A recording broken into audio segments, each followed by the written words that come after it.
Good afternoon, everyone. I'm Advocate Harpreet. People know me as Preeti Gupta as well. I'm practicing in Ambala, Dera-Bassi and Chandigarh High Court as well. आज जो मेरा topic है वो है कि अगर एक एक्यूज्ड पर्सन को क्रिमिनल केस में कस्टडी में रखा जाता है और कस्टडी के दौरान जो टाइम पीरियड पुलिस वालों को दिया जाता है चार्जशीट दाखिल करने का, चार्जशीट सबमिट करने का कोर्ट के अंदर, अगर उस टाइम पीरियड के अंदर चार्जशीट दाखिल नहीं होती है तो क्लाइंट को क्या बेनिफिट मिल सकता है या क्लाइंट के एडवोकेट को क्या स्टेप लेना चाहिए। देखो, एडवोकेट्स को तो पता ही होता है, लेकिन जो मेरी वीडियोस हैं ये मैं अपने क्लाइंट्स के लिए बनाती हूँ, उन लोगों के लिए बनाती हूँ जिनको लॉ की नॉलेज नहीं है।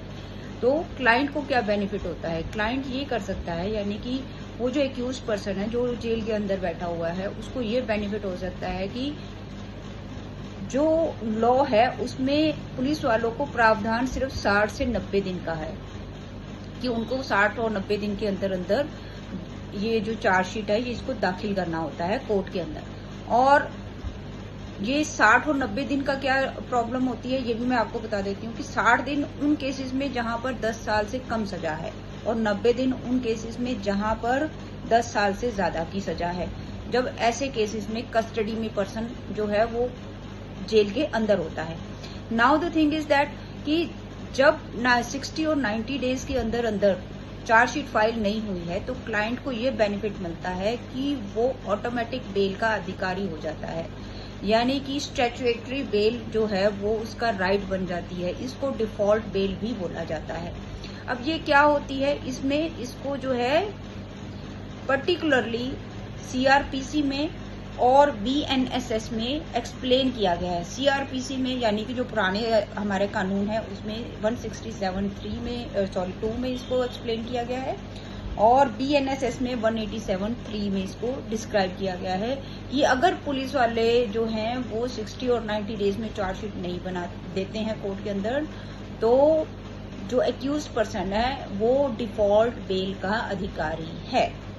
अब ऐसा भी नहीं है कि डिफॉल्ट बेल का अधिकारी है तो वो ऑटोमेटिकली बाहर आ जाएगा। पुलिस वालों ने 90 डेज में, मान लीजिए 90 डेज में चार्जशीट जो है वो सबमिट नहीं की है कोर्ट के अंदर, तो इट डजेंट मीन कि जो क्लाइंट है वो ऑटोमेटिकली बाहर आ जाएगा। नो, आपके एडवोकेट साहब को एप्लीकेशन कोर्ट में मूव करनी पड़ेगी बेल के लिए, डिफॉल्ट बेल के लिए, तब कहीं जाके आपका जो है एक्यूज पर्सन जो है वो बाहर आ सकता है। इसके लिए एक जजमेंट मैं आपको बता देती हूँ जिसमें इस चीज को एक्सप्लेन किया गया है कि ये जो एक्यूज्ड का जो है ये फंडामेंटल राइट है। जो केस है वो है the Ritu Chhabria judgement. It is not merely a statutory right but a fundamental right that follows from Article 21 of the Constitution to protect accused person from the unfettered and arbitrary power of the state। देखिए, यहाँ पे बिल्कुल clear बात शब्दों में बोला गया है कि ये एक्यूज्ड का फंडामेंटल राइट है as per article 21 of the constitution कि अगर 60 और 90 डेज के अंदर अंदर चार्जशीट दाखिल नहीं हुई तो जो एक्यूज्ड पर्सन है वो बेल का अधिकारी है। जज भी उसको अंदर नहीं रख सकता ये कहकर कि नहीं इसने तो बहुत बड़ा अपराध किया है।